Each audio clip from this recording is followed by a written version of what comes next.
Nagka-sponsor ka because of Kalingap. Nakilala ka because of Kalingap. Nag-trending ka because of Kalingap Rap. Kasi Biansi, pwede ang kini ng kitsino.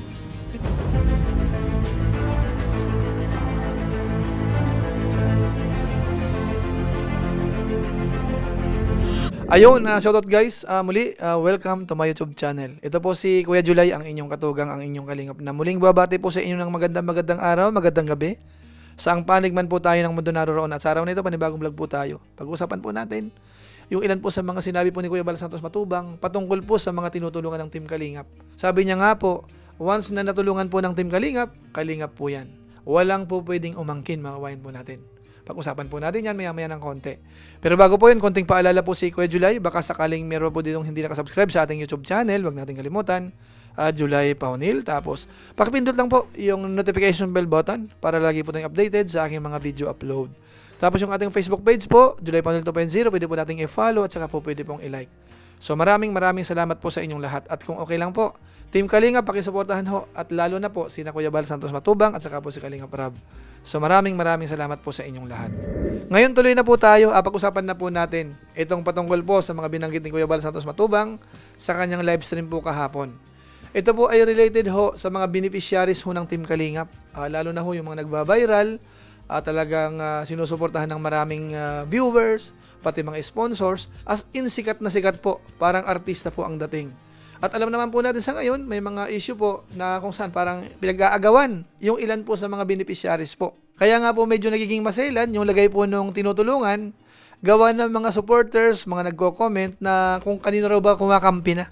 Ano po, so minsan nagkakaroon po ng buzzers, yung iba naman ho ay naiintindihan, yung iba naman ho ay minamasama. So sa pagkakataon pong ito, liwanagin natin, ano nga ba ang opinion ni Kuya Bal Santos Matubang dito? O ano nga ba ang marapat dito po sa mga natutulungan po ng Team Kalingap o kaya mga beneficiaries po?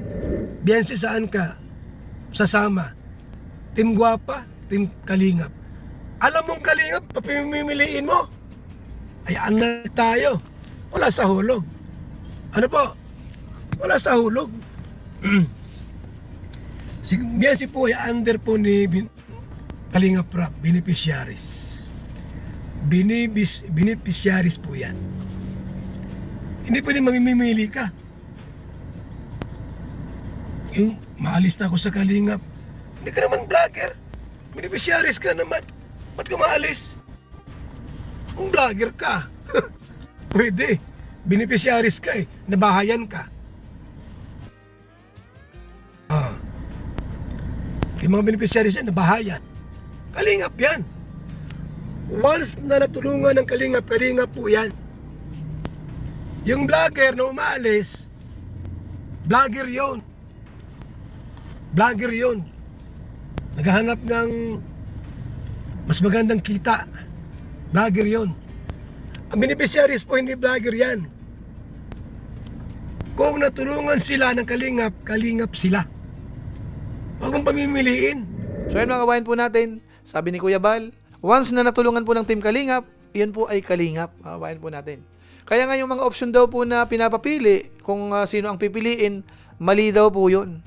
Dahil kapag daw natulungan, yan po ay Kalingap. Kung sakasakali daw yung mga vlogger, may mga umaalis, yan po ay vlogger.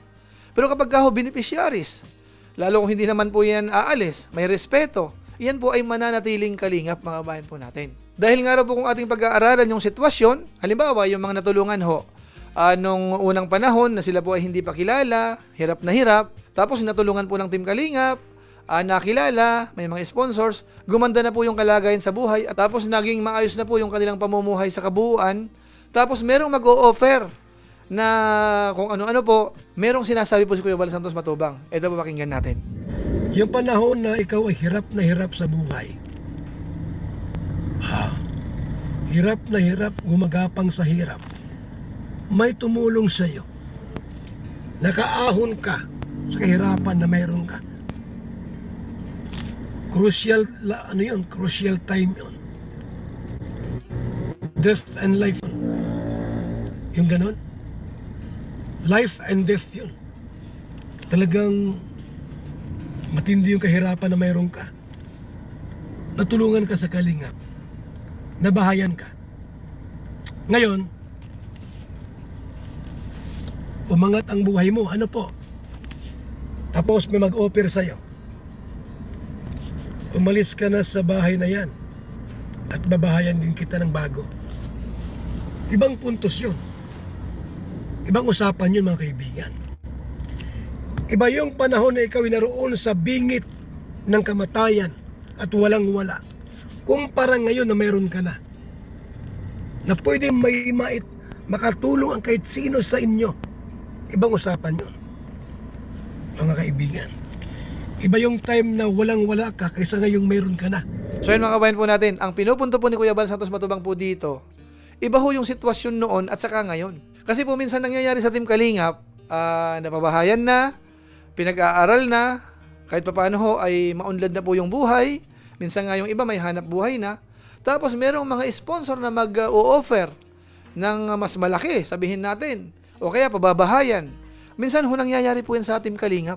Pero ang punto po ni Kuya Bal Santos Matubang, malaki po ang kaibahan. Yung sitwasyon po noon at saka po ngayon. Ano po kailan? Siguro po nagigets po natin yung ibig sabihin po ni Kuya Bal Santos Matubang dito po sa mga beneficiaries natin. Siguro naman po hindi sa panunumbat yun, ano? Kumbaga, siya po ay nagpapaliwanag lang naman para siguro maintindihan ho ng ilang mga viewers, lalo na po yung mga nag-iisip-isip po ng hindi maganda o kaya nadadala ng ilang mga nakapaligid. Ano po, so parang ano yan, paalala lang po siguro yung mga bayan po natin. Huwag po nating masamain yan. So ngayon naman pupuntahan po natin yung pangatlong pointers po natin. Yung sinabi po ni Kuya Bal Santos Matubang na hindi po pwedeng angkinin ng iba yung beneficiaries po ng Team Kalingap. Ito po yun. Nagka-sponsor ka because of Kalingap. Nakilala ka because of Kalingap. Nag-trending ka because of Kalingap Rap. Kung ikaw lang po, walang viral. Bakit nag-trending ka? Guwapo ang nag-vlog ay. Ang nag-vlog, viral. Ganun po yan, mga kaibigan. Kaya hindi pwede yung ibang nangyari dyan na binahayan, inalukan, Serena ano, nabahayan, nakilala, nagka-sponsor. Oh, bakit? Dahil sa Kalingap. Umalis. Ibang usapan yon. Kahit may tumulong doon, ang pundasyon noon, Kalingap pa rin. Nagmula pa rin sa Kalingap. Ganun yun. Kaya si Biancy, pwede ang kininangkit sino. Mamili ka. Kita mong Kalingap, pamimiliin nyo. Sala. Ha? So ayan mga kabayan po natin. Yan po si Kuya Bal Santos Matubang. Napakaliwanag ho nung kanyang binabanggit. Kaya nga po sa ngayon, kung atin pong uobserbahan yung kanyang mga content, ay yung tungkol na rin po sa mga beneficiaries. Naumpisan po doon sa Love Team, na kung saan ho ay medyo mainit sa ngayon. Tapos kay Joy. At sa pagkakaalam ko po, marami pa. Magkakaroon po ng mga vlog po si Kuya Bal Santos Matubang na may halo pong pagcha-charity. Habang inaalala ho yung mga nakaraan. So, suportahan po natin yan, mga kabayan po natin. So, yun lang po muna siguro ang ating next reaction video po. Patungkol po sa mga hinighlight ni Kuya Bal Santos Matubang doon po sa kanyang live kahapon. Particular po doon sa beneficiaries po ng Team Kalingap. So yun lang po muna siguro ang ating reaction video po at kung inyo po itong nagustuhan, pwede po nating i-share.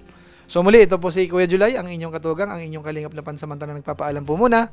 Kita-kita ulit tayo sa mga susunod ko pang vlog. Maraming salamat sa inyong walang sabang pagsuporta po sa ating YouTube channel. Pagpalain nawa kayo ng Diyos, mabuhay tayong lahat. God bless. Bye-bye.